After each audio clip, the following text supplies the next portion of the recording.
Comportamento do fogo.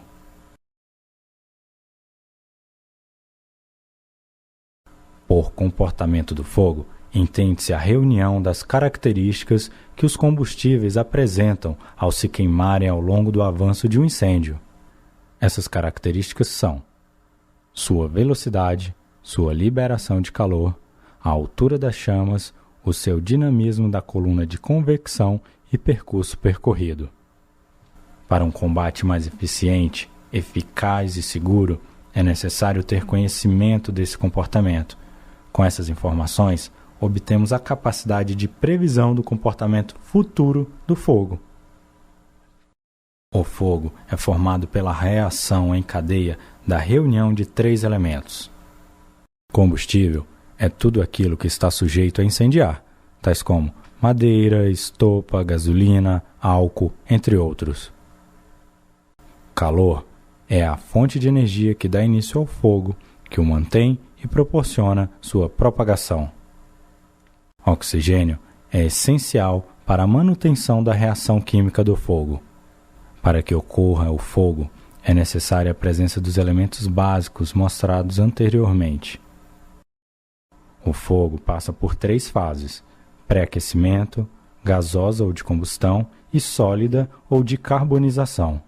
A fase de pré-aquecimento é a fase inicial da combustão, em que os combustíveis ganham calor e começam a perder umidade, água, o que ocorre a partir dos 100 graus Celsius. A cerca de 250 graus Celsius começa a emissão dos gases oriundos dos componentes vegetais, mas ainda sem chamas, a necessidade de uma fonte de calor externa.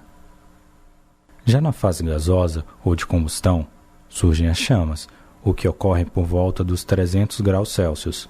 Essa temperatura é chamada de ponto de ignição. A essa temperatura, os gases inflamados da vegetação aquecida reagem com o oxigênio, produzindo as chamas, não havendo mais necessidade de uma fonte de calor externa. O processo é finalizado com a fase sólida ou de carbonização, quando restam somente os materiais carbonizados e cinzas.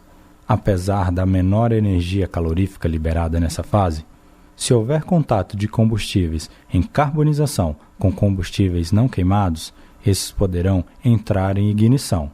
Em um incêndio florestal, o fogo se propaga por meio de 3 formas: condução, convecção e radiação. Na condução, a passagem de calor para outro material é realizada por meio do contato. Para exemplificar, tomemos a queima de um tronco de uma extremidade até outra como um pavio. Na convecção, o ar aquecido e leve se desloca para cima, a partir da superfície do incêndio. Isso causa o ressecamento da vegetação arbórea e favorece o lançamento de materiais ardentes.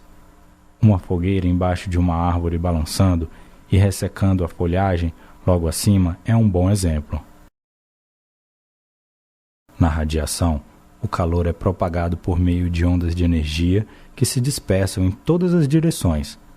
Temos como exemplo o aquecimento da cozinha ao esquentar o forno e o fogão.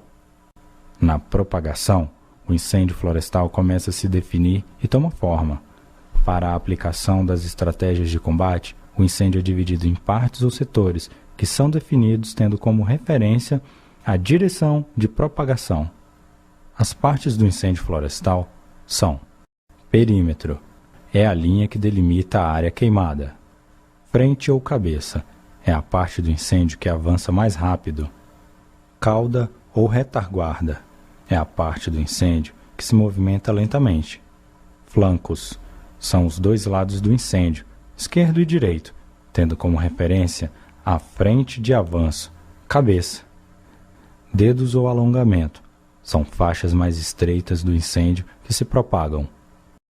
Bolsa, área que queima mais lentamente e é contornada pelo fogo. Ilha, área não queimada dentro do perímetro do incêndio.